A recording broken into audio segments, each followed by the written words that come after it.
नमस्कार, बहुत बहुत स्वागत है आपका हमारे इस विशेष कार्यक्रम इस वक्त में। मैं हूं निखिल सिंह और इस वक्त में हम बात करेंगे किसान आंदोलन की। 5वें दौर की बातचीत का प्रस्ताव केंद्र सरकार ने दिया है और किसान नेताओं का कहना है कि तब तक उनका दिल्ली चलो विरोध मार्च स्थगित रहेगा। क्या है संदेश खाली का सच, इस पर भी चर्चा करेंगे और साथ ही साथ बताएंगे कि मराठा आरक्षण में क्या कुछ रहा है विशेष। लेकिन सबसे पहले देखते हैं क्या है इस वक्त की हेडलाइंस। किसान नेताओं ने अपना दिल्ली चलो विरोध मार्च स्थगित करने की घोषणा की। केंद्र के साथ 5वें दौर की बातचीत समाप्त होने तक यात्रा को स्थगित किया। कृषि मंत्री अर्जुन मुंडा ने कहा, एमएसपी की मांग, फसल विविधीकरण, पराली सहित एफआईआर पर भी बातचीत के लिए केंद्र सरकार तैयार। किसानों से शांति बनाए रखने का किया अनुरोध।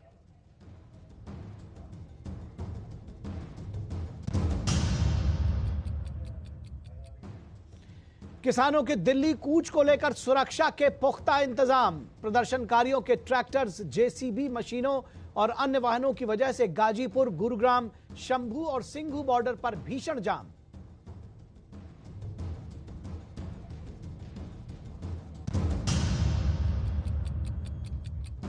किसानों के प्रदर्शन से राहगीरों, बीमार महिलाओं और बुजुर्गों को हो रही है भारी दिक्कत। आम आदमी से लेकर व्यापारी बुरी तरह परेशान। व्यापारियों को हो रहा है लाखों रुपए का रोजाना नुकसान।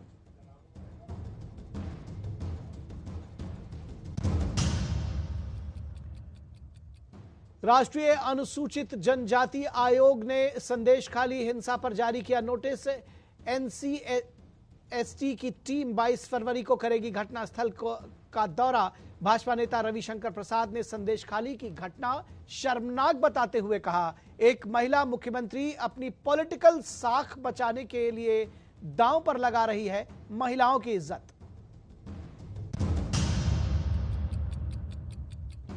और भारत और ग्रीस के बीच आज द्विपक्षीय वार्ता। भारत दौरे पर आए ग्रीस के प्रधानमंत्री ने प्रधानमंत्री नरेंद्र मोदी के साथ की मुलाकात। ग्रीस पीएम ने राजघाट पर राष्ट्रपिता महात्मा गांधी को दी श्रद्धांजलि। तो सबसे पहले बात करेंगे किसान आंदोलन की। और अब 5वें दौर की वार्ता की तैयारियां हैं। 5वें दौर की वार्ता होगी किसानों के साथ और किसान नेताओं ने अपना दिल्ली चलो विरोध मार्च फिलहाल स्थगित करने की घोषणा की है। और ये केंद्र के प्रस्ताव के बाद ये जो विरोध मार्च आज तय था उसको फिलहाल स्थगित कर दिया है। किसानों ने केंद्र के साथ 5वें दौर की बातचीत के समाप्त होने तक यात्रा को स्थगित करने का फैसला किया है। फसलों के लिए एमएसपी पर कानूनी गारंटी को लेकर केंद्र और किसानों के बीच 4 दौर की वार्ता हो चुकी है।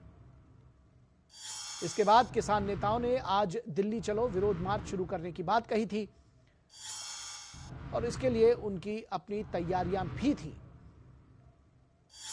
इस बीच केंद्रीय मंत्री अर्जुन मुंडा ने किसान नेताओं को 5वें दौर की बातचीत के लिए आमंत्रित किया। तो कृषि मंत्री अर्जुन मुंडा ने किसान नेताओं को 5वें दौर की बातचीत के लिए आमंत्रित किया और उसके बाद ये डेडलॉक टूटा हुआ नजर आया। टूटता हुआ अर्जुन मुंडा ने कहा कि सरकार एमएसपी समेत सभी मुद्दों पर बातचीत के लिए तैयार है। फसल विविधीकरण, पराली और किसानों पर एफआईआर को लेकर बातचीत के लिए तैयार है सरकार, ये कहा कृषि मंत्री अर्जुन मुंडा ने। वहीं बातचीत की कोशिशों के बीच किसान सड़कों पर है। दिल्ली के बॉर्डर्स जाम हैं। किसानों के दिल्ली कूच के मद्देनजर पंजाब, हरियाणा और उसके साथ ही साथ हरियाणा दिल्ली बॉर्डर्स पर कड़ी सुरक्षा की व्यवस्था की गई है। हरियाणा के 7 जिलों में इंटरनेट बैन जारी है। किसानों के प्रदर्शन की वजह से आम जनता बेहाल है। आम लोगों को बड़ी दिक्कतों का सामना करना पड़ रहा है। आंदोलन कर रहे किसान शंभू बॉर्डर पर भी भारी भरकम मशीनों के साथ पहुंचे हैं और तस्वीरों में साफ देखा जा सकता है कि कैसे किसान बड़ी बड़ी मशीनों को लेकर इन बॉर्डर्स पर पहुंचे हैं। आज दिल्ली मार्च था उनका। प्रदर्शनकारी हाइड्रोलिक क्रेन और अर्थ मूवर्स सहित भारी मशीनरी लेकर पहुंचे हैं। अर्थ मूवर्स लेकर आए हैं, हाइड्रोलिक क्रेन लेकर आए हैं और भारी मशीनरी के साथ पहुंचे थे प्रदर्शनकारी। अंबाला पुलिस की तरफ से जानकारी दी गई है कि बैरिकेड्स को तोड़ने के लिए किसानों ने जेसीबी मशीन के साथ साथ पोक्लेन भी लेकर आए थे। 1200 ट्रैक्टर्स ट्रालियों के साथ लगभग 10,000 किसान शंभू बॉर्डर पर मौजूद हैं। ये अंबाला पुलिस की तरफ से जानकारी दी गई। मंगलवार की बात करें तो पंजाब और हरियाणा हाईकोर्ट ने मोटर व्हीकल एक्ट का पालन करने को कहा था। सुनवाई के दौरान कहा था कि हाईवेज पर ट्रैक्टर ट्रॉली नहीं चलाए जा सकते। एक्ट के मुताबिक हाईवे पर ट्रैक्टर ट्रॉली का इस्तेमाल नहीं किया जा सकता। ये मोटर व्हीकल एक्ट में दिया गया है। हाईकोर्ट ने कहा कि किसान बस या अन्य साधनों से भी दिल्ली जा सकते हैं। किसानों ने मंगलवार को मोहाली जिले के सभी टोल प्लाजा पर कब्जा कर उन्हें फ्री कर दिया था और इससे लाखों रुपए का नुकसान हुआ था। ये कहा गया कि 3 दिन के लिए टोल प्लाजा फ्री किए गए हैं। बॉर्डर्स पर लोगों का बुरा हाल है। जाम के चलते लोगों का आना जाना मुश्किल हो गया है। मिनटों का सफर घंटों में तय हो रहा है। लोगों को कई किलोमीटर पैदल पर चलना पड़ रहा है। सबसे ज्यादा परेशानी बुजुर्गों और गर्भवती महिलाओं को हो रही है। और केंद्रीय मंत्री अर्जुन मुंडा ने किसान नेताओं को 5वें दौर की बातचीत के लिए आमंत्रित किया। अर्जुन मुंडा ने कहा कि सरकार चौथे दौर के बाद 5वें दौर में सभी मुद्दों पर बातचीत के लिए तैयार है, चाहे वो एमएसपी की मांग हो, क्रॉप डाइवर्सिफिकेशन की बात हो, पराली की बात हो या फिर किसानों पर जो एफआईआर दर्ज की गई थी उस पर लेकर चर्चा करने की बात हो। उन्होंने एक बार फिर किसान नेताओं से शांति बनाए रखने की अपील की। चौथे दौर तक की बातचीत होने के बाद किसान संगठनों के माध्यम से जो प्रतिक्रिया आई उसे संज्ञान में लेते हुए पुनः 5वें दौर की बैठक और उस बैठक में ऐसे सभी मुद्दे जिन मुद्दे पर हम मिलकर समाधान निकाल सकते हैं, वार्ता के लिए हम तैयार हैं। चाहे वो एमएसपी का हो, चाहे वो पराली का मुद्दा हो, चाहे एफआईआर का हो, चाहे क्रॉप डाइवर्सिफिकेशन का हो, ऐसे सभी मुद्दे पर बातचीत के लिए हम तैयार हैं। तो सभी मुद्दों पर बातचीत के लिए केंद्र सरकार तैयार है। और किसान आंदोलन के कारण यातायात बुरी तरह से प्रभावित हुआ है। तमाम जो बॉर्डर्स हैं उन पर जाम लगा है और मजबूरी में लोगों को कई किलोमीटर पैदल यात्रा करनी पड़ रही है। मिनटों का सफर घंटों में तय हो रहा है। 1-1.5 घंटा लगे आते हुए वहाँ तक विजयनगर से बहुत तगड़ा जाम है। सारा जाम ही जाम है, किसान आंदोलन की वजह से ही हो रहा है। बहुत ज़्यादा दिक्कत होती है। आने जाने में 2-3 घंटे लग जाते हैं आने जाने में, और काम धंधा जो है बिल्कुल चौपट होते जा रहे हैं। घर जाने के लिए तो इतना कर रहे हैं, इस पार से उस पार पैदल जाना पड़ता है।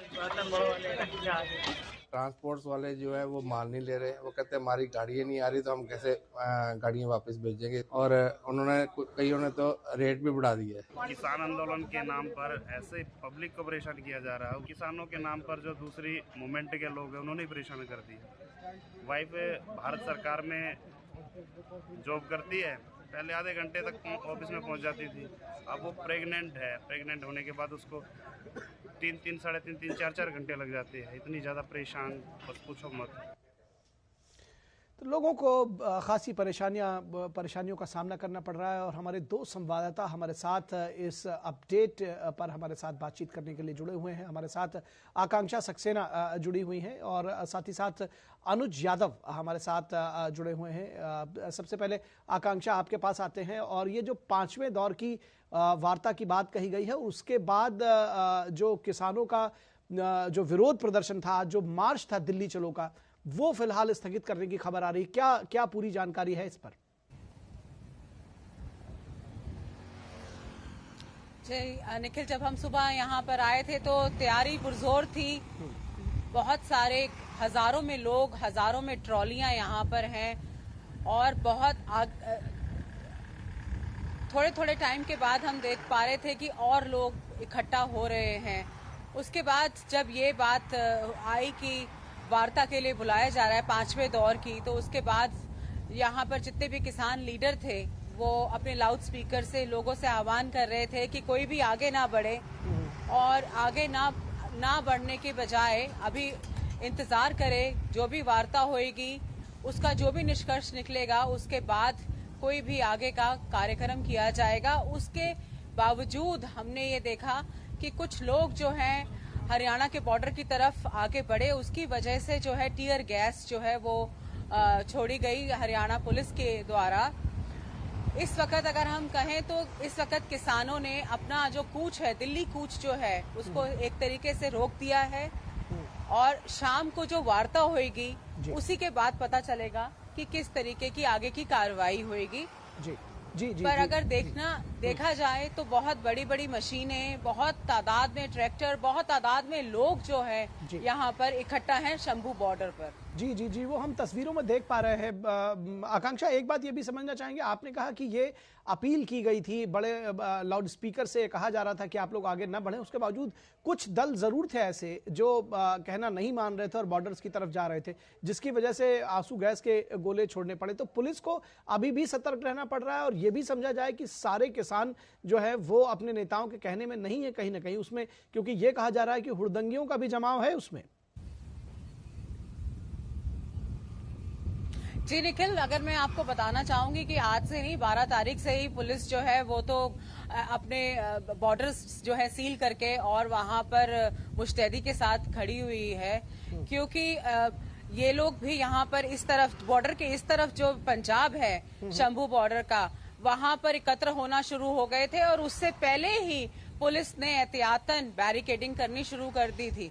आज तो कुछ 8वां 9वां दिन है कि पुलिस जो है वो एट गार्ड खड़ी हुई है, बार बार वो अपील कर रही है कि कोई भी हिंसा का ना यूज किया जाए, किसी भी तरीके से हिंसा ना हो और आराम से बातचीत जो है।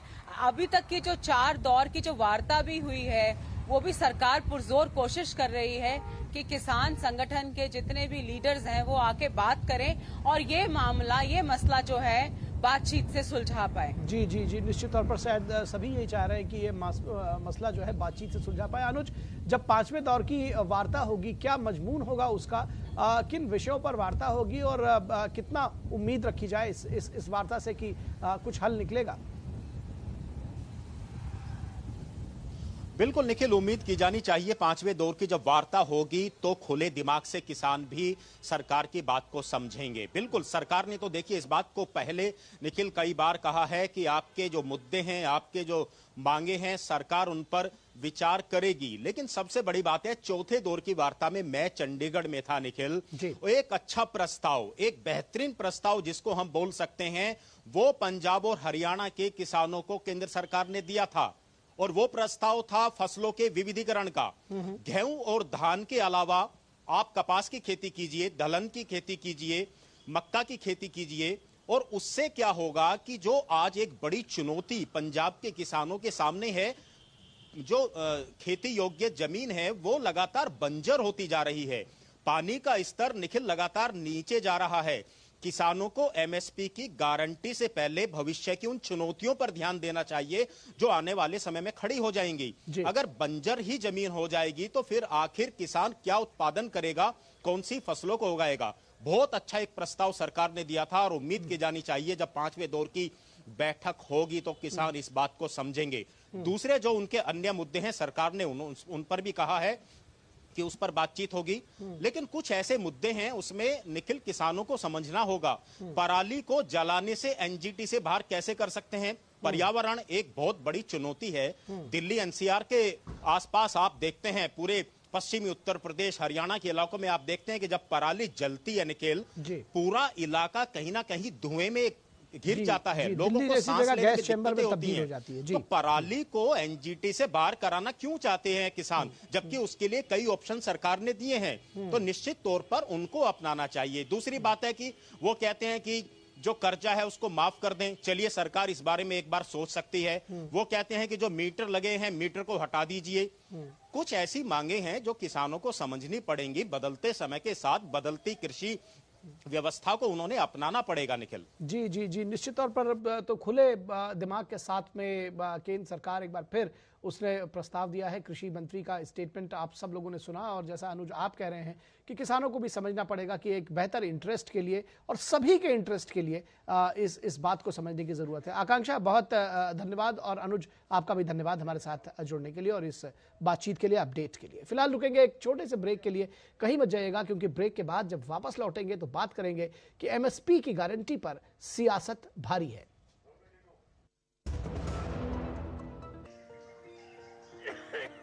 अरे भाई, तुम्हें तो बहुत खांसी आ रही है, चलो पास में ही आयुष्मान आरोग्य मंदिर है, दिखा दूं। जांच और उपचार दोनों मुफ्त हो जाएगा। और अगर कुछ बड़ा निकल गया तो आयुष्मान कार्ड है ना, 5 लाख तक मुफ्त उपचार कहीं भी कभी भी। मोदी जी की गारंटी है ये। तेरे पापा मेरे सामने ही बनवाए थे कार्ड। और बताऊं, मोदी जी ने प्रधानमंत्री भारतीय जन औषधि केंद्र खुलवाकर महंगी दवाइयों से मुक्ति दिला दी है हम सबको। यहाँ दवाइयाँ सस्ती और अच्छी मिलती हैं। ये तो जानता हूँ, पापा भी वहीं से दवाई लेते हैं। देखा, सबको उत्तम स्वास्थ्य सेवा सुविधा देने की मोदी जी की गारंटी। करोड़ों लोग लाभ ले रहे हैं, आओ हम भी लें। मोदी की गारंटी यानी हर गारंटी पूरा होने की गारंटी। महंगे इलाज की छुट्टी, मोदी की गारंटी। यारो, शादी तो मैं प्रीति से ही करूंगा। कॉलेज टॉप करके अच्छी सी नौकरी लूंगा, झट से प्रीति को प्रपोज कर दूंगा और फैमिली हॉलिडे स्पेन में। वाह यार, मैं तेरी प्लानिंग का बड़ा फैन। तू आज ही SBI में अपना सेविंग्स अकाउंट ओपन कर ले और अपने स्पेन हॉलिडे की सेविंग शुरू कर दे। SBI सेविंग्स अकाउंट के साथ पाइए सेफ, सिक्योर, कन्वीनियंट बैंकिंग और ग्रेट कस्टमर सर्विस। SBI, देश का फैन। हेलो, आप तो वो हो ना भैया, बताओ ना हमारी लॉटरी कब लगेगी? चलिए एक लिंक भेजता हूँ, उस पर क्लिक करो और लॉटरी पाओ। 98222। बिल्कुल चूचू नहीं। UPI कहता है किसी भी अनजान लिंक पर क्लिक मत करो, अपने पैसे का ध्यान खुद रखो। और आप पैदल ही जाएंगे? टैक्सी! आप भी ये जानकारी शेयर करें और अपने आसपास के भोले को बचाएं। मोदी सरकार की गारंटी, भारत होगा गरीबी मुक्त। 5 सालों में 13 करोड़ 50 लाख लोगों को गरीबी से बाहर निकाला। हमारा संकल्प, विकसित भारत।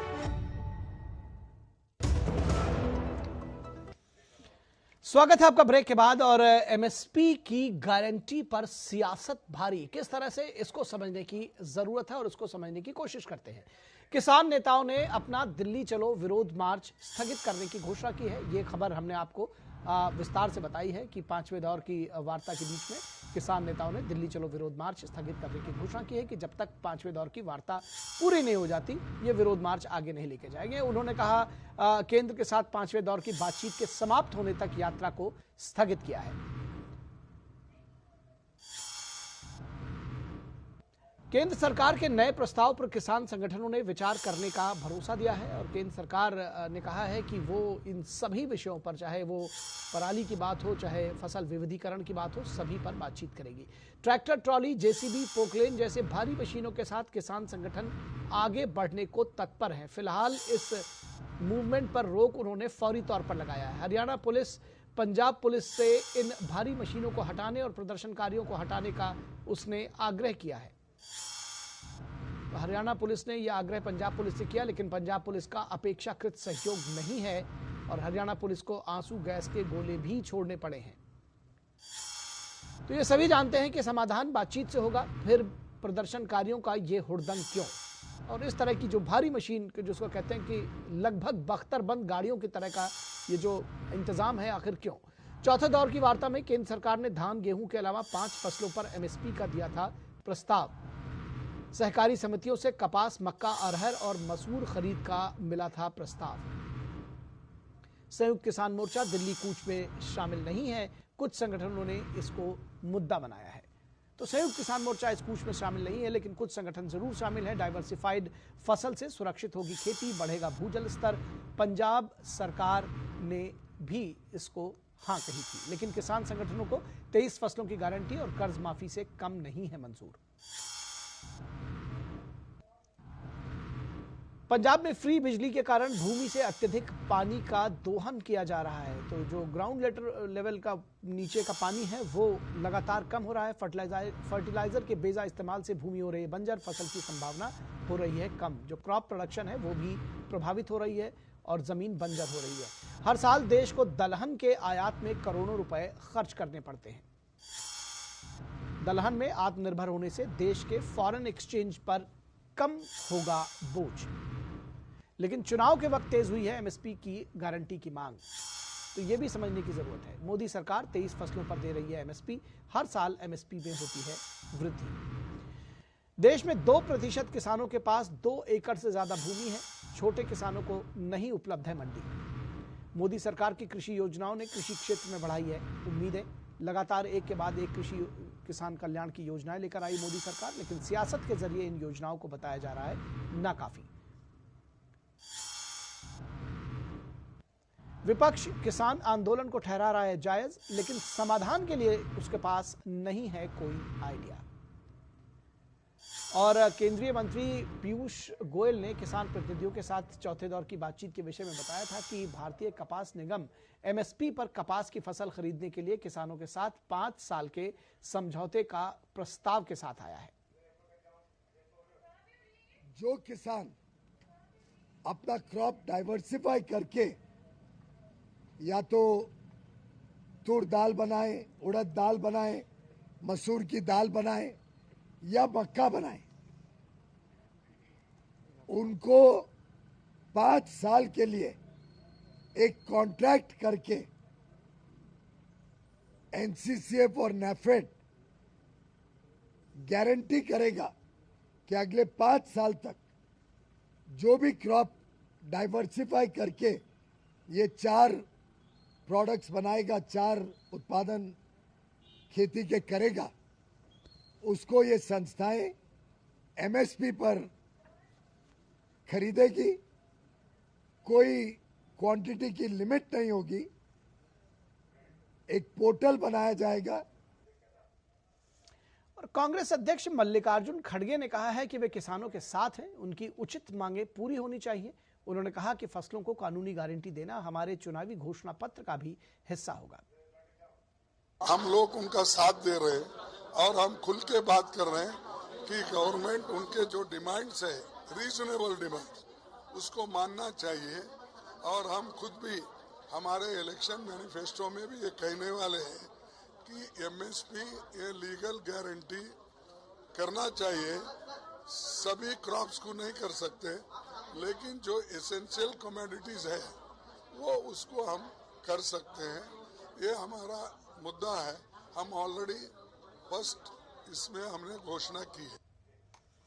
और इस पूरी खबर पर विस्तार से चर्चा करने के लिए हमारे साथ 3 खास मेहमान जुड़ रहे हैं। उनसे आपका परिचय करा दें। हमारे साथ अमृत गिल जो कि प्रवक्ता है कांग्रेस की, वो हमारे साथ जुड़ी हुई हैं। उसके अलावा संदीप दास जो कि सीनियर एग्रीकल्चर जर्नलिस्ट हैं, वरिष्ठ कृषि पत्रकार हैं, हमारे साथ जुड़े हुए हैं संदीप दास जी। और विनोद मिश्रा जी हमारे संपादकीय सलाहकार, वो भी हमारे साथ जुड़े हुए हैं। आप तीनों का बहुत स्वागत है। विनोद मिश्रा जी, 5वें दौर की वार्ता के लिए आमंत्रण दिया है सरकार ने। किसानों ने इसको माना है और कहा है कि तब तक विरोध मार्च फिलहाल स्थगित रहेगा। किस तरह से आप ये देखते हैं कि जो एमएसपी पर गारंटी की मांग, सभी फसलों पर एमएसपी दी जाए और उस पर गारंटी दी जाए, कितना फीजिबल आपको लग रहा है? और उसके साथ ही साथ आपको लगता है कि कहीं ना कहीं इसमें सियासत ज्यादा हावी है? निखिल, बिल्कुल। जब मैं आपके रिपोर्ट से आता हूं कि ये बहुत अच्छी बात है और मैं कह सकता हूं कि ये समय की, इस वक्त की ये बड़ी खबर है कि कम से कम किसान संगठनों ने इस बात को माना कि बातचीत से ही किसी मसले को हल किया जा सकता है। देखिए, सरकार के सामने में किसानों को देने के लिए और किसानों को भी बातचीत से हल के लिए बहुत सारी चीजें हैं और ये सब कुछ संभव हो सकता है कि बातचीत से ही जब आप टेबल पे बैठेंगे, हो सकता है कि एक राउंड में ये बात आप कन्विंस नहीं कर पाए हों या सरकार के भी सामने में जो भी एक चीजें हैं उसको भी एक कंसेंसस बनाने की जरूरत होती है, तो वो भी एक सामने में रखेगी ये। लेकिन आज हो, कल हो, परसों हो, जब भी कभी कोई मसला हल होगा तो ये सीधे सीधे बातचीत के टेबल से ही बात निकलेगी, जो देश में एक कंसेंसस बने, एक सर्वमान्य हल की तरफ रास्ता दिखे और सभी किसान संगठनों को, सभी किसानों को इसमें फायदा होते हुए दिखे।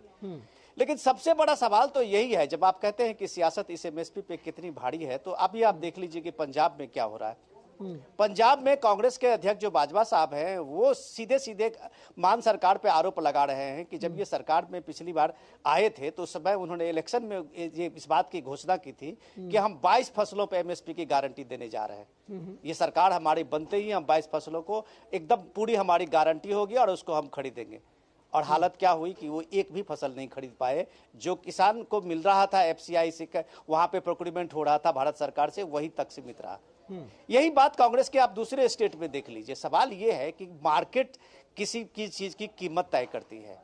आज जब पीयूष गोयल को आप सुन रहे थे, इस बात को अभी आप दिखा रहे थे, यही बात तो चौथे राउंड की मीटिंग में हुई कि देश को अभी जरूरत किस चीज की है। ये बात हमें भी, देश को भी और किसानों को भी समझने की जरूरत है कि देश को अभी दलहन की जरूरत है। कि दलहन के मामले में आप यहाँ बता रहे थे अपनी रिपोर्ट में कि कितना बड़ा फॉरेन एक्सचेंज का दबाव है कि आप लाखों करोड़ रुपए के खर्च कर रहे हैं हर साल। मोजाम्बिक से, कोलंबिया जैसे छोटे छोटे स्टेट से आप दाल मंगाते हैं। अगर ये भारत के किसान, यहाँ के किसान, पंजाब के किसान, अगर ये जो डाइवर्सिफाई फार्मिंग से अगर ये दाल उपजा के देश को खिलाते हैं, जब आप एक जमाना था जब आप ग्रीन रिवॉल्यूशन में उन्होंने देश का अनाज दिया था और अन्नदाता की पदवी ली थी, और उस बात को लेके आज भी लोगों को फक्र है कि पंजाब के किसानों ने उस समय में देश को समृद्ध किया था।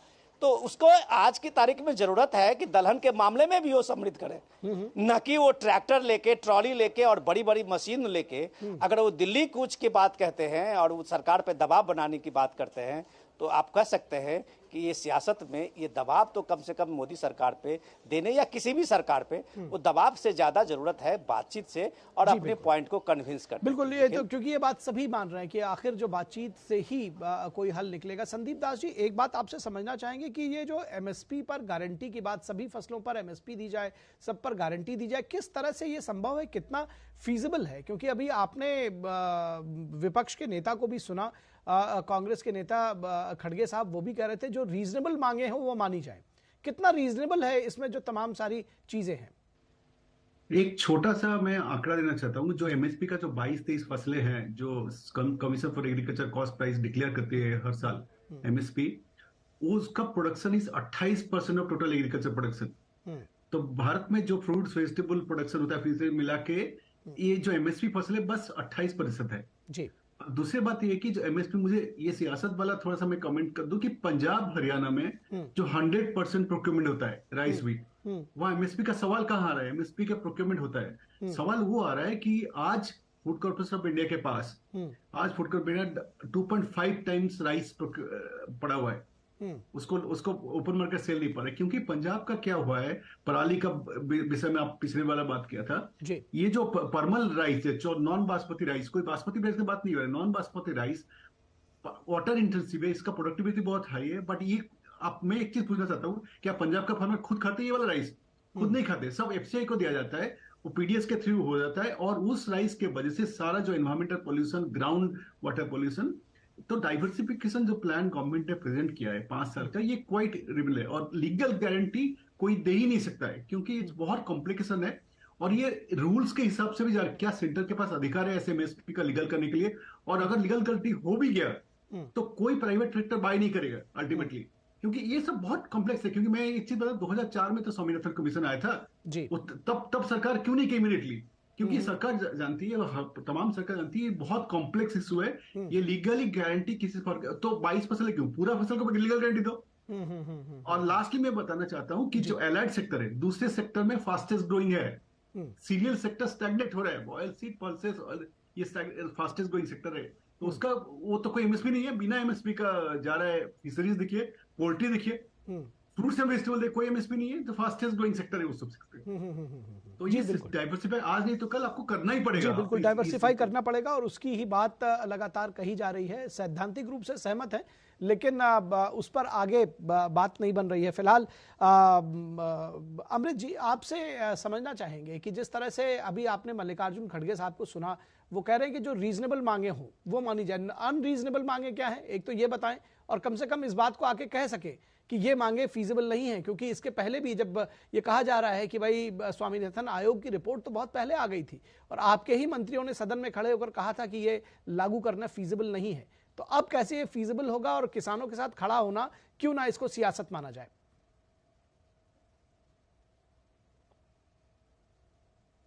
क्या देश के नागरिक जो हैं, सिटीजन्स ऑफ इंडिया को राइट है अपनी डिमांड्स को लेके, अगर वो सेटिस्फाई नहीं है, देश की राजधानी में जाके प्रोटेस्ट कर सके? 1 पॉइंट, दे आर फार्मर्स हैं।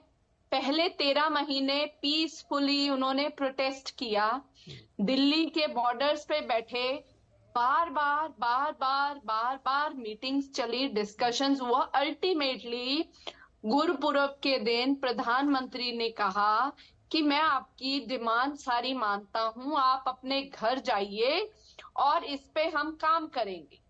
उसके बाद आप देखिए, वो जनवरी का महीना था 2021 और अब 23 चल रहा है, तो 2-2.5 साल से इसके ऊपर एमएसपी पे लीगल गारंटी क्यों नहीं मिली? अगर कोई फार्मर अपनी प्रोड्यूस करता है, अच्छा अभी ये सारे देखिए बहुत एक्सपीरियंस जर्नलिस्ट या बैठे हैं, मैं सिर्फ बात करती हूँ क्रॉप डाइवर्सिफिकेशन की बात की। अगर 23 क्रॉप्स पे मिनिमम सपोर्ट प्राइस गारंटी हो जाता है तो पंजाब के लोग क्यों झोना और कनक लगाएंगे? क्यों पानी, और आप पानी ज्यादा वाटर लेवल डाउन जा रहा है, क्यों लगाएंगे? क्रॉप डाइवर्सिफिकेशन में जाएंगे जब उनको लीगल गारंटी होगी कि हमारी फसल इतने रेट पे तो बिकेगी और सरकार लेगी। और मैं एक और बात पूछती हूँ, कॉम्प्लेक्सिटीज बहुत हैं, मैं भी बहुत डीपली इन्वॉल्व हूँ, बहुत सारी कॉम्प्लेक्सिटीज हैं, आई एक्सेप्ट दिस। क्या हम अगर 23 जितनी फार्मर्स बोल रहे हैं गारंटी कि हमारी ये फसल उठाए, अगर गवर्नमेंट इसको उठाती है, गवर्नमेंट उठाती है 17 लाख 18 लाख करोड़ रुपया लगता है, या वो खत्म हो गया पैसा, उसका गवर्नमेंट कुछ करेगी नहीं।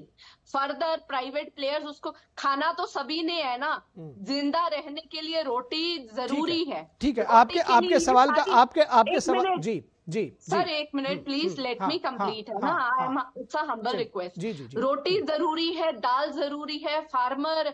अच्छा अभी कॉटन की बात की, कॉटन में पंजाब में या सभी जगह इतना ज्यादा पेस्ट अनकंट्रोल्ड होता है कि सारी फसल डिस्ट्रॉय हो जाती है। आपने कॉन्ट्रैक्ट फार्मिंग की बात की, अभी मैं मक्के की बात करूं कि जो लेटेस्ट वेराइटीज आई हैं वो पैडी से भी मेनी टाइम्स पानी ज्यादा खाती हैं, तो पंजाब का हमारा सॉल्यूशन कैसे होगा? पर हमें तो एमएसपी पैडी और वीट पे ऑलरेडी भी मिल रहा था, पर क्योंकि हम सब संयुक्त किसान मोर्चे की डिमांड्स 23 फसलों की है, अगर ये होगा तो इसमें सिस्टम कॉम्प्लेक्सिटी है, गवर्नमेंट को बहुत और रिसोर्सेज, इसमें बहुत सारी एम्प्लॉयमेंट भी जनरेट हो सकती है ना, कितनी सारी एम्प्लॉयज, लोगों को नौकरियां मिल सकती हैं और नई एजेंसीज आ सकती हैं सर।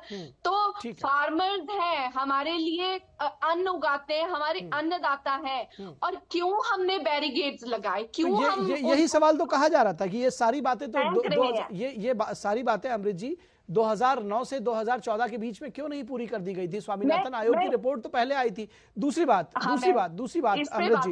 बात अमृत जी, आपने कहा कि किसान आ रहे हैं पीसफुल प्रोटेस्ट के लिए, और वो पीसफुल कितना रहा था पिछले दिनों? 26 जनवरी की वो घटना आपको याद होगी, लाल किले के सामने जो प्रदर्शन हुआ था वो कितना पीसफुल था, और अभी जो इस तरह से जो बख्तरबंद गाड़ियां, मैं उनको नाम दूंगा, जिस तरह से उसको बख्तरबंद बना के लेकर आया जा रहा है, वो कितना पीसफुल रहेगा? किस तरह से जो आम लोग हैं वो हलकान हैं, ये बात समझी जा सकती है। आपके सवाल का जवाब, आपने जो तमाम सवाल जी आपकी बारी आएगी, आप जवाब दीजिएगा, लेकिन फिलहाल जो आपने सवाल उठाए हैं, मैं चाहूंगा विनोद मिश्रा जी बताएं कि क्या एमएसपी पर यही सारी बातें पहले भी हुई थी? मैडम ने बहुत अच्छी ये बात कही है, और मैं जानता हूं कि मैडम के बस हम चाहते हैं कि उनके थोड़ा सा एक नॉलेज में कुछ चीज़ें और आगे बढ़ा दूं कि एमएसपी जब सरकार ने उस समय में फैसला लिया था, और आपको याद होगा मैडम कि उस समय में कमेटी बनी थी, उस कमेटी में संयुक्त किसान मोर्चा और काफ़ी जो किसान संगठन के लोग हैं उनको भी रखा गया था। आपका ये 2 साल में किसान संगठन की तरफ से कोई भी एक किसान टर्न अप नहीं हुई थी उस मीटिंग में। तो आप अगर सीधे सीधे सरकार पे ही आरोप लगाने के लिए अगर आपके पास में सब मुद्दे हैं, तो आप उनको किसान संगठनों से भी पूछना चाहिए कि एमएसपी की गारंटी, और एमएसपी पे जब सरकार ने एक कमेटी बना के, जो एक्सपर्ट भी लोग थे उसमें, गवर्नमेंट के सारे सेक्रेटरी भी थे, और उसमें कम से कम 11-12 लोगों की टीम एक कमेटी थी, और उसमें एक कमेटी बना के, जो एक्सपर्ट भी लोग थे उसमें, गवर्नमेंट के सारे सेक्रेटरी भी थे, और उसमें कम से कम 11-12 लोगों की टीम एक कमेटी थी, और उसमें किसान संगठन के लोग भी थे, एक भी कभी नहीं आए किसी मीटिंग में। जरा आप कंफर्म करा लीजिएगा। दूसरी बात, जब आप कह रहे थे 23 फसलों की गारंटी की बात कर रहे थे, आपके ही अध्यक्ष ने अभी जो कहा है, मैं थोड़ा सा उसको खुलासा कर दूं। विनोद जी, आपको यहाँ पर रोकना चाहेंगे, एक जरूरी खबर आ रही है, अब आपको सीधे लिए चलेंगे जवाहरलाल नेहरू भवन, जहाँ विदेश मंत्रालय की एक press conference live visited Rajghat to pay respects to Mahatma Gandhi. And this afternoon, Prime Minister Narendra Modi and the Greek Prime Minister held detailed talks both in the restricted format as also in the delegation level format. They also addressed the media thereafter, and Prime Minister Modi hosted a lunch in honor of the visiting dignitary thereafter. Just a while ago, Prime Minister Mitsotakis called on the Honorable Vice President, and earlier in the morning, External Affairs Minister had called on the Greek Prime Minister. Later in the evening, Prime Minister Mitsotakis will be the chief guest and the keynote speaker at the 9th Raisina Dialogue to be inaugurated later this evening. The Greek Prime Minister will also be meeting the business leaders. In the second leg of his visit, he would also be visiting Mumbai before returning to his country. You would all recall that Prime Minister Modi had visited Greece in August last year. This visit of the Greek Prime Minister is taking place within the 6 months time frame of Prime Minister Modi's visit. You would also recall that during Prime Minister's visit to Greece, both countries had decided to elevate their relationship to a strategic partnership. This visit of the Greek Prime Minister and the discussions, comprehensive discussion during the ongoing visit have focused on enhancing and enriching all elements of strategic partnership, whether it's in the political domain, security aspects, economic relationship, as also the cultural ties. Both leaders also discussed the regional and the global issues of common concern, as also the ongoing developments in Europe. When Prime Minister had last visited Greece, both leaders had expressed commitment to double bilateral trade by 2030. During the discussions today, they identified several areas of cooperation in which our partnership would help us achieve that target of doubling our trade volume. In this includes the space of pharmaceuticals, one, infrastructure development, particularly relating to ports, cooperation in the shipping space, chemical industry, the digital segment of cooperation, food and communication sectors, as also defense cooperation. Agriculture and tourism also came in for particular mention during the bilateral discussions today. The two leaders also focused on the importance of enhancing connectivity, both maritime connectivity as also partnership through corridors, particularly India, Middle East, Europe Economic Corridor, and also the air connectivity in terms of intent of both the leaders to encourage the private sector to start direct bilateral flights between India and Greece. In terms of areas of cooperation, besides the segments that I mentioned, areas of space, nanotechnology, biotechnology, quantum computing, clean energy, renewable energy, startup and innovation sectors also were discussed in detail. An important element of people-to-people ties that was emphasized by both the leaders in terms of our efforts to structure that cooperation is migration and mobility partnership agreement, an area where there is complementarity of interest. It's in advanced stages of consideration, and we expect that this agreement could be finalized in months ahead. There was also a focus on cultural cooperation between the two sides, both in terms of enhancing the cross-cultural collaboration, protection and preservation of the cultural heritage, and also enhancing cooperation in terms of the academic institutions between the two countries. During the August meeting, when Prime Minister had visited Greece, both leaders had agreed on regular contacts and exchange of views with regard to developments across the world, as also on the regional security threats in terms of the academic institutions between the two countries.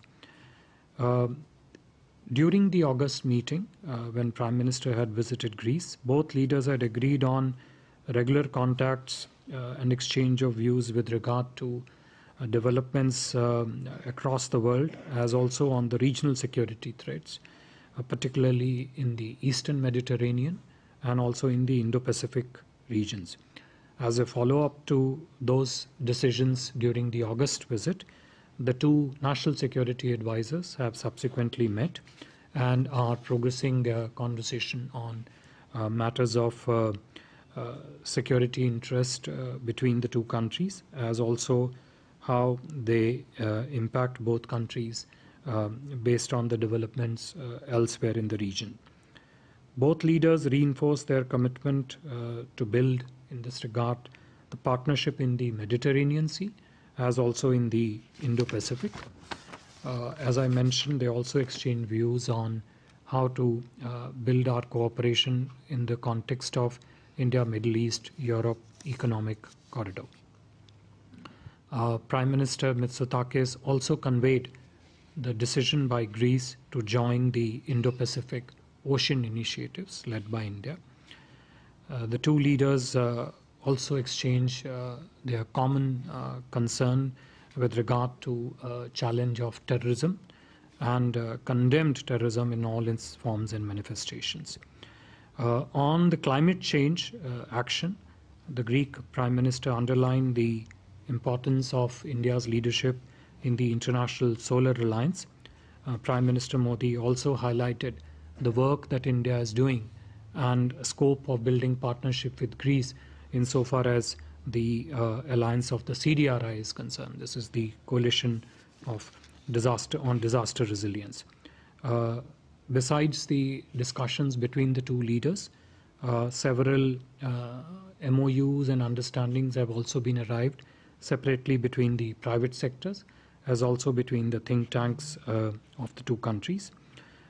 As I mentioned in my opening remarks, the return visit of Prime Minister of Greece within 6 months of Indian Prime Minister's visit to Greece brings to fore the shared commitment of the two sides to deepen their strategic partnership, and very comprehensive and rich discussions today focused on, I would say, all aspects of building that strategic partnership, economic, political, as also security.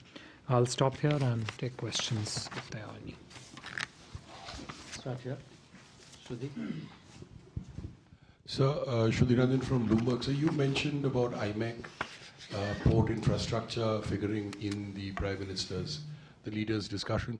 If you could give us any details about whether any particular ports have been identified, and if it will be a government-to-government contract or if there is a private sector, if so, who, and the format of it, sir, and the contours. Thank you, sir.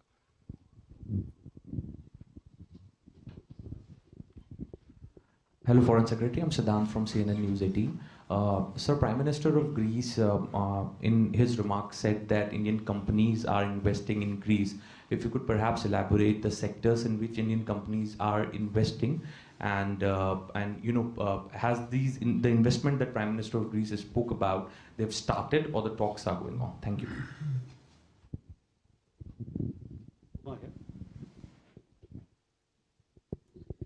Sir, I'm Huma Siddiqui from the Financial Express. You mentioned that the talks also featured on defense and space. So in the defense sector, was the buying of Mirage 2000s on the agenda, and also in space sector, what exactly was the discussion about?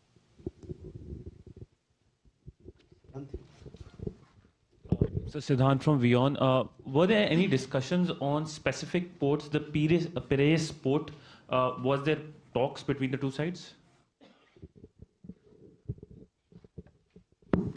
Foreign Secretary Rishabh from Times Now. So, as you mentioned, mobility has been discussed as well as academic institutions have been discussed. If we can have a clear picture whether the academic institutions, they are public. For example, we have opened some IITs in overseas campuses. Are there any discussions about that? And when it comes to mobility, anything that students can expect between India and Greece?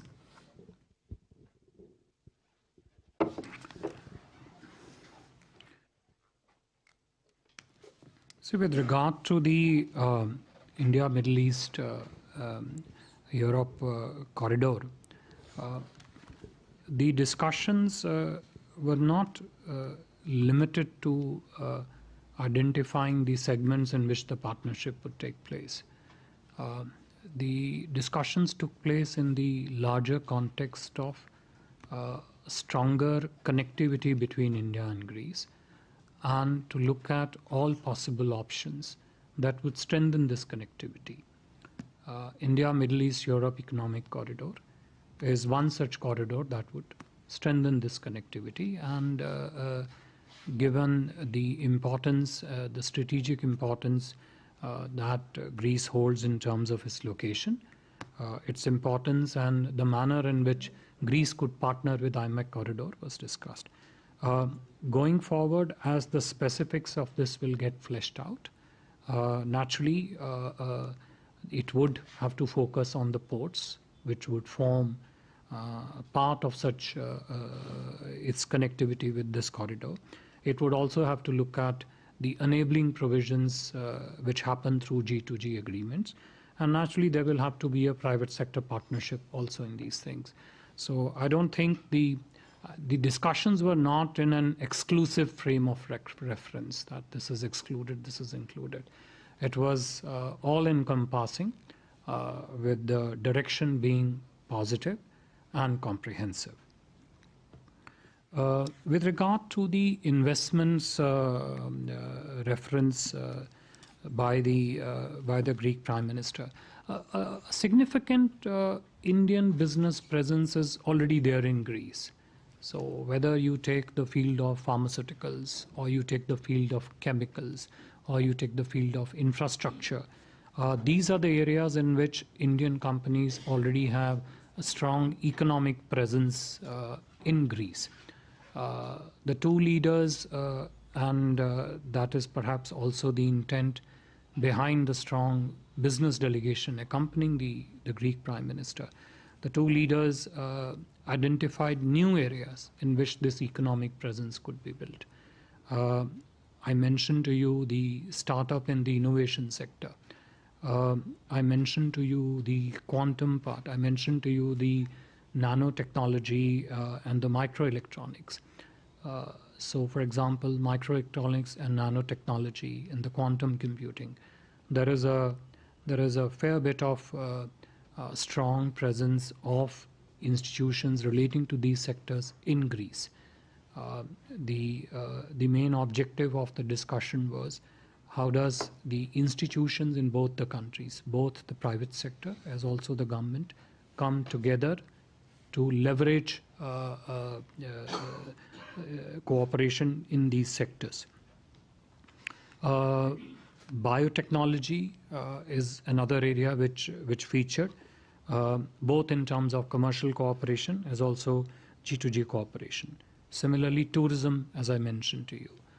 Air connectivity is linked in that case because in our context it would essentially now be the private sector which would set up this air bridge connectivity between India and Greece. So it is not that the Indian economic presence in Greece is just starting to be talked about. It's already there. The discussions were focused more on how to broad base this across different domains, and within the existing domains where there is economic and commercial presence, how do we deepen it in that sense. Defense sector and the space sector which you mentioned. You want to come in, ambassador here? Okay, we'll just take it. See, in the defense sector, both India and Greece are looking at partnership which is not just limited to defense trade. And even when I talk about defense trade, I'm not referring to particular platforms. Defense trade extends to many areas of defense technologies, which is not limited to defense platforms.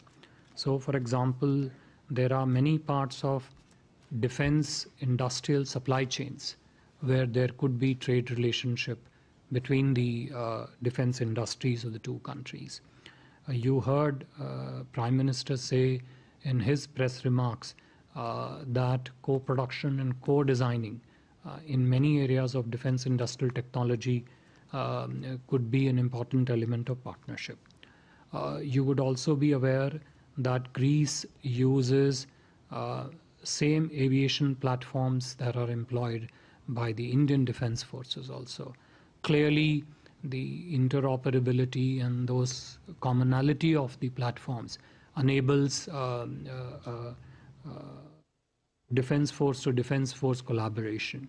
Both defense forces of both the countries have also been doing very extensive exercises between the two countries. So it's not defense was talked about in a I should say in a very comprehensive form and not limiting itself to a purely defense trade segment. With regard to the space sector, Prime Minister Modi highlighted to the Greek Prime Minister India's core competencies and capabilities and strengths in this area. And the Greek Prime Minister acknowledged it and did say that insofar as running a strong space sector on budget is concerned, Greece would definitely be, it would definitely be of interest to Greece. So we are looking at collaborations in those areas. Again, a space is a sector within which you have several sub-segments which are heavily technology dependent, industry reliant, and I think the private sectors on both sides could partner in those areas. Specific ports were discussed or not. I think you see when they discussed cooperation in the context of connectivity, when they spoke of the need for that connectivity, the discussions were not, as I said, limited in one particular context. So while no specific ports came up for conversation, came up in the conversation, the idea was that how exactly do you enhance strategic connect between the two economies through the India, Middle East, Europe economic corridor, and in that context, if you have to use particular ports, what would be the framework of such cooperation in the port sector, in the logistics sector, in the shipping aspect of it. So no specific ports as such came up for discussion. Mobility partnership. The discussions clearly brought out, discussions between the two leaders clearly brought out the areas in which there is complementarity between the two economies, where the two economies could harvest the benefits through the mobility partnership agreement. Skilled manpower across various domains is one element of it. The sectors of construction, agriculture, the reference to what you mentioned about students, the students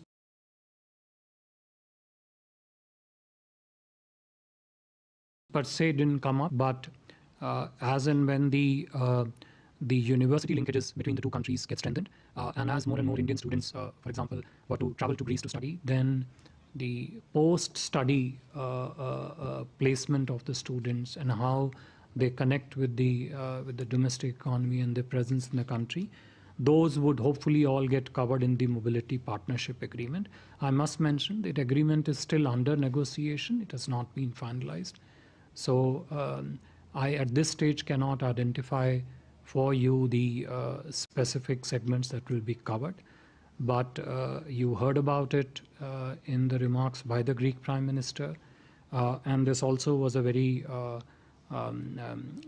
they spent considerable time, both leaders spent considerable time discussing this element of India-Greece cooperation. So we have a question here, my friend, no? Yes. Suhasini. Foreign Secretary, this is Suhasini Haider from The Hindu. I just wanted to pick up on your answer to Siddhant's question. It is now, this month will mark 6 months since the IMEC proposal was launched at the G20 summit. In that MOU, it says very clearly that the parties would meet within, I think, 60 days to take forward the contours of the MOU. Of course, since then, the conflict has broken out with Israel and Hamas in Gaza. And it seems as if on the ground, there doesn't seem to have been much movement either in terms of the meetings on IMEC or in terms of taking some of these proposals forward. I wanted to ask if the Prime Minister and Greek Prime Minister Mitsotakis actually discussed the situation when it comes to the conflict in Gaza, because that continues and continues to hold up the IMEC proposal, and whether they discussed possibly diverting the IMEC route around Israel so that they can take it forward while the conflict still ensues. Kadambini. Kadambini Sharma from NDTV. Sir, ये direct flight शुरू करने की बात है, इसका time frame क्या है? And there. Yeah, Foreign Secretary, this is Raghavendra Verma from ZDF, German television. So you mentioned pharmaceuticals being discussed. This is also a subject, if you can elaborate on that, because then there will be India-EU free trade agreement, which is under discussion. Then before that is India with the other 4 countries, including Switzerland, and there the data exclusivity is being discussed. So can you elaborate if with the pharmaceuticals exactly what came up with the Greek Prime Minister? Abhishek.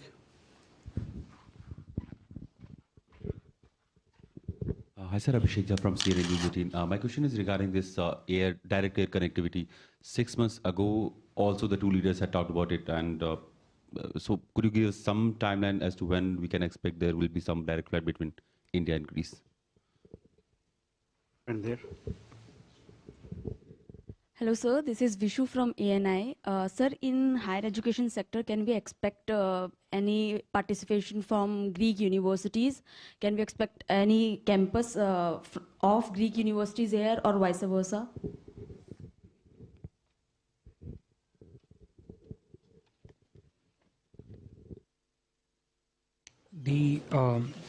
With regard to the discussions around IBAC, and we had in some ways had an exchange on this element, even one of the previous pressers. First, yes, I mean, there seems to be an implicit linkage in the question with regard to what is happening in the Gaza, and whether in any way that is related to IMAC insofar as the discussions between the 2 leaders are concerned. The situation in Gaza, the conflict there, as also the challenges we are experiencing in the Red Sea, the commercial shipping being diverted through Cape of Good Hope, economic cost being incurred by the shipping and by the economies as a result of that. All that was definitely an important segment of discussion between the 2 leaders. They shared their perspectives on what the nature of this challenge is, and going forward how exactly India's Greece could cooperate to see that the result of these challenges is mitigated, and also the possible direction of this conflict, and the need, and you heard this probably, I think it was there in Prime Minister's remark, the need for these conflicts to be addressed through dialogue and diplomacy. When it came to India-Middle East Economic Corridor, there are two parts to your question. One, in terms of the work that has happened on this particular corridor since its launch in September, and two, whether there was a discussion to bypass the corridor through a particular geography. As I have mentioned in one of my previous responses also, not today, but in the earlier presser, the discussions with regard to the specifics of the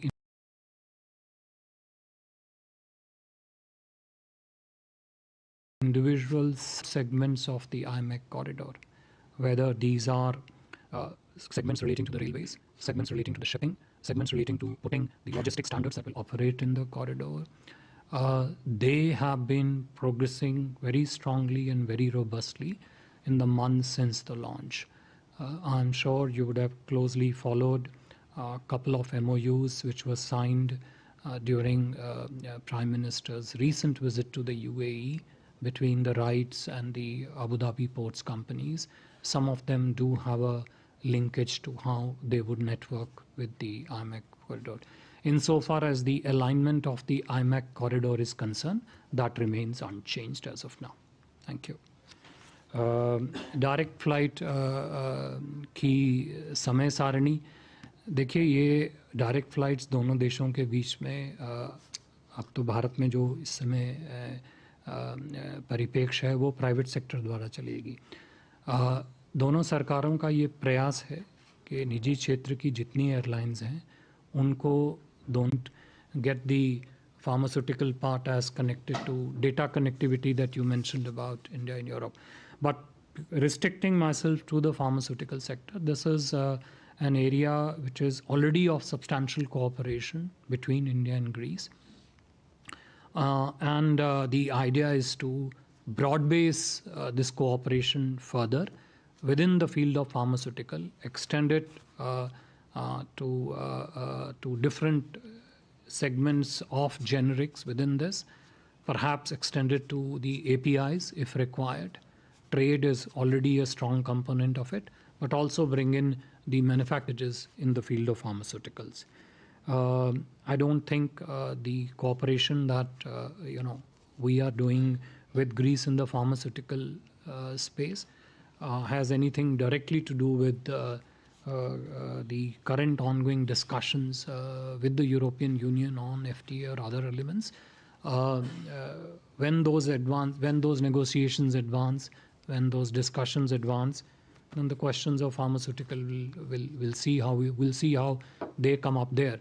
But during this visit and also during Prime Minister's visit in August, the focus was on strengthening and broad basing a cooperation in the field of pharmaceuticals. Universities, Vishu, your question. Look, it is our expectation that the university linkages between the two countries will enhance. उन्होंने brief किया. तो फिलहाल इस वक्त पे बस इतना ही. हमारी पूरी टीम को दीजिए इजाजत. नमस्कार.